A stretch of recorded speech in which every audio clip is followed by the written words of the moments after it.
Good morning students. आज हम कक्षा 7 का फर्स्ट चैप्टर हम पंछी उन्मुक्त गगन के पढ़ेंगे। इस पाठ के कवि है शिव मंगल सिंह सुमन। किसके द्वारा लिखा गया है ये पाठ? शिव मंगल सिंह सुमन के द्वारा। चलो पहले पाठ पढ़ने से पहले अपन इस कविता के विषय में जान लेते हैं कि इसमें क्या बताया गया है, इसका शीर्षक क्या है। इस कविता में पंछी यानी कि पक्षी के बारे में बताया गया है। पंछी इस कविता में क्या कह रहे हैं कि हम उन्मुक्त गगन में उड़ने वाले हैं। हम पिंजरबंद रहकर नहीं जीना चाहते, हम खुले आसमान में उड़ना चाहते हैं। ये इस कविता के माध्यम से कवि ने आपने बताया गया। चलो ठीक है, पहला पद पढ़ते हैं। हम पंछी उन्मुक्त गगन के पिंजरबद्ध न गा पाएंगे, कनक तिल्लियों से टकराकर पुलकित पंख टूट जाएंगे। तो कवि क्या कह रहे हैं कि हम पंछी उन्मुक्त गगन के, पंछी कह रहे हैं कि हम पंछी कैसे हैं? उन्मुक्त गगन के, खुले आसमान के में उड़ने वाले हैं। खुले आसमान के में उड़ने वाले, पिंजरबद्ध न गा पाएंगे। अगर हमें पिंजरे में बंद कर दिया जाए, चाहे वो पिंजरा कैसा भी हो, सोने का हो, लेकिन हमें अगर पिंजरे में बंद कर दिया जाए तो हम न गा पाएंगे। कनक तिल्लियों से टकराकर, कनक तिल्ली यानी कि सोने का पिंजरा भी चाहे वो हो, फिर भी हम उसमें न गा पाएंगे। उस सोने की तिल्लियों से टकराकर हमारे पुलकित पंख टूट जाएंगे, यानी कि हर्ष से भरे हुए, खुशी से भरे हुए हमारे पंख टूट जाएंगे। जो पंख क्या चाहते हैं? इस खुले आसमान में उड़ना चाहते हैं। इसका दूसरा पद है, हम बहता जल पीने वाले मर जाएंगे भूखे प्यासे, कहीं बली है कटुक निमोरी कनक कटोरी की मैदा से। तो वो क्या कह रहे हैं कि हम तो, पंछी क्या कह रहे हैं, हम तो कैसे हैं? बहता जल पीने वाले। हम कैसे हैं? बहता जल पीने वाले, मर जाएंगे भूखे प्यासे। हम क्या है? मर जाएंगे भूखे प्यासे। कहीं बली है कटुक निमोरी, कहीं बली है कटुक निमोरी। किसको? कटुक यानी कि कड़वी, कड़वी, निमोरी यानी कि नीम। कहीं बली है कड़वी नीम, कनक कटोरी की मैदा से, उस सोने की कटोरी की मैदा से, यानी कि दाना पानी, उनका जो चूगा होता है, दाना पानी होता है पक्षियों का, उससे तो कहीं बली है हम खुले आसमान में उड़कर कटुक निमोरी, कड़वी निमोरी खाना पसंद करते हैं। तीसरा पद इसका, स्वर्ण श्रृंखला के बंधन में अपनी गति उड़ान सब भूले, बस सपनों में देख रहे हैं तरु की फुनगी पर के झूले।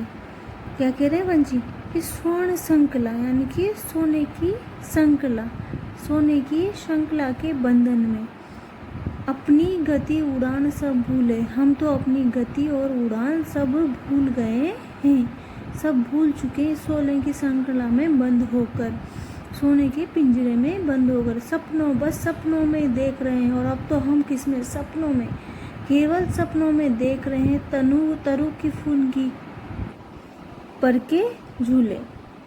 तरु यानी कि पेड़। तो क्या कह रहे हैं कि अब तो बस हम सपनों में ही देख रहे हैं पेड़ की फुनगी यानी पेड़ की ऊंची शाखा पर के झूले, क्योंकि वृक्ष, इनको पंछी को पेड़ की ऊंची शाखा पर बैठ कर झूलने में अच्छा लगता है। तो ये क्या कह रहे हैं कि अब तो हम इस सोने की श्रृंखला में ही बंद होकर रह गए हैं और अपनी गति और उड़ान सब भूल गए। बस अब तो सपनों में ही देखते हैं हम तरु यानी कि पेड़ की ऊंची शाखा पर के झूले, उस पर झूलने की हम केवल सपने ही देख सकते हैं। तो पैराग्राफ है, चौथा पद है इसमें, ऐसे थे अरमान की उड़ते नीले नभ की सीमा पाने, लाल किरण सी चोंच खोल चुगते तारक अनार के दाने। क्या कह रहे हैं पंछी कि हमारे तो अरमान यानी कि हमारे तो इच्छा, अरमान क्या थे? नीले नभ यानी कि आसमान, आकाश, नीले आकाश की सीमा पाने के, उसकी सीमा तक जाने के हमारे तो अरमान थे, इच्छा थे। लेकिन लाल किरण सी चोंच खोल, और लाल किरण की जैसी चोंच को खोल कर क्या करते हैं हम? चुगते तारक अनार के दाने, तारों की खाने की इच्छा, तारे उन्हें बहुत छोटे नज़र आ रहे हैं, तो वो क्या कह रहे हैं कि हम तो आसमान पर, तारा कहने की तारों को खाने की इच्छा। उनको कैसे लग रहे हैं तारे? अनार के दाने के समान। तो वो क्या कह रहे हैं कि हमारी तो इच्छा थी कि हम नीले आसमान की सीमा तक को छूते और तारों को हम अनार के दाने की तरह लाल चोट से चुभते। उनको तारे अनार के दानों के समान प्रतीत हो रहे हैं। 5वां इसका पद, होती सीमाहीन क्षितिज से इन पंखों की होड़ा होड़ी, या तो क्षितिज मिल बन जाता या तंती सांसों की डोरी। तो इसमें कवि किसके लिए कह रहा है? होती सीमाहीन, सीमाहीन यानी कि सीमा से विहीन, जहाँ तक सीमा का लास्ट कोना है, सीमा से विहीन, सीमा से नहीं मिला, क्षितिज से, क्षितिज उसको बोलते हैं धरती और पृथ्वी का, धरती और आकाश का मिलना, जहाँ पर धरती का और आकाश का मिलना होता है उसको क्षितिज बोलते हैं। तो क्या करें? होती सीमाहीन क्षितिज से इन पंखों की होड़ा होड़ी। हम क्या करना चाहते हैं? इन पंखों की होड़ा होड़ी सीमा से विहीन, जहाँ पर धरती और आकाश का मिलन होता है, उससे हम होड़ा होड़ी करना चाहते हैं। और इस होड़ा होड़ी में या तो क्षितिज मिलन बन जाता, इस होड़ा होड़ी में क्या होता कि जहाँ तक सीमा से विहीन धरती और आकाश का जहाँ तक मिलन होता है वहाँ तो या तो क्षितिज मिलन बन जाता, या तंती सांसों की डोरी, या फिर हमारी सांसें ही रुक जाती। इस क्षितिज मिलन के लिए या तो क्षितिज मिलन बन जाता या हमारे सांसों की डोरी ही रुक जाती, या तो हम मर ही। 6वां पद है इसका, नीड़ न दो चाहे टहनी का। नीड़ यानी कि घोंसला, नीड़ न दो चाहे टहनी का, आश्रय छिन्न भिन्न कर डालो, लेकिन पंख दिए हैं तो आकुल उड़ान में विघ्न न डालो। नीड़ यानी कि घोंसला, तो क्या करें मंजी कि चाहे आप हमें घोंसला मत दो, चाहे टहनी का, टहनी यानी कि डाली, पेड़ की डाली में हमें घोंसला मत दो, आश्रय छिन्न भिन्न कर डालो। आश्रय यानी कि रहने की जगह, जहाँ हमारा आश्रय है वह छिन्न भिन्न कर डालो, आप उसे तोड़ डालो। लेकिन पंख दिए तो, लेकिन हमें पंख दिए हैं तो, लेकिन पंख दिए तो आकुल उड़ान में विघ्न न डालो। लेकिन अगर अगर ईश्वर ने हमें पंख दिए हैं तो इस उत्सुक उड़ान में, आकुल यानी कि उत्सुक, बेचैन उड़ान में विघ्न यानी कि बाधा न डालो। अपन इसके प्रश्न उत्तर करते हैं। प्रश्न अभ्यास। कविता से पहला प्रश्न है, हर तरह की सुख सुविधाएं पाकर भी पक्षी पिंजरे में बंद क्यों नहीं रहना चाहते?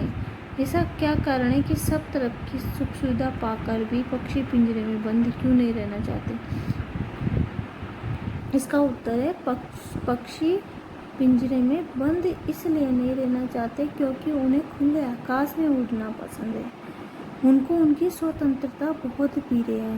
वह उमंग और उत्साह के साथ आकाश में उड़ना चाहते हैं, न कि पिंजरे में बंद होकर रहना चाहते हैं। वो उमंग और उत्साह के साथ खुले आसमान में उड़ना पसंद करते हैं।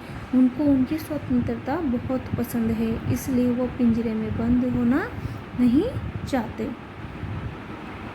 इसका दूसरा प्रश्न का उत्तर है, पक्षी उन्मुक्त रहकर अपनी कौन कौन सी इच्छाएं पूरी करना चाहता है? उन्मुक्त यानी कि स्वतंत्र रहकर, पक्षी उन्मुक्त यानी कि स्वतंत्र रहकर अपनी कौन कौन सी इच्छाएं? पक्षी उन्मुक्त रहकर नीम की निबोरी खाना चाहता है, खुले आसमान में उड़ना चाहता है, स्वतंत्र होकर खुले आसमान में उड़ना चाहता है, नदी का ठंडा ठंडा शीतल जल पीना चाहता है, और क्षितिज मिलन तक जाना चाहता है। तीसरा प्रश्न है इसका, भाव स्पष्ट कीजिए। इसका भाव स्पष्ट करना, या तो क्षितिज मिलन बन जाता है या तंती सांसों की डोरी। तो इसमें पक्षी क्या कह रहे हैं? क्षितिज यानी कि जहाँ पर धरती और आकाश का मिलन हो। तो क्या कह रहे हैं? या तो धरती और आकाश का मिलन बन जाता, पक्षी इसमें अपना भाव स्पष्ट कर रहे हैं कि या तो धरती और आकाश का मिलन बन जाता, हम वहाँ तक, उसकी सीमा तक पहुँच जाते, या तंती सांसों की डोरी, या फिर हमारी सांस ही निकल जाती, या तो फिर हमारी सांस निकल जाती, या हमारा क्षितिज मिलन बन जाता, हम धरती और पृथ्वी आकाश तक का मिलन देख पाते, उसकी सीमा तक हम पहुंच पाते, या फिर हमारे प्राण ही निकल जाते। ठीक है, तो ये सारे प्रश्न उत्तर आपको कॉपी में करने हैं और याद भी करने हैं।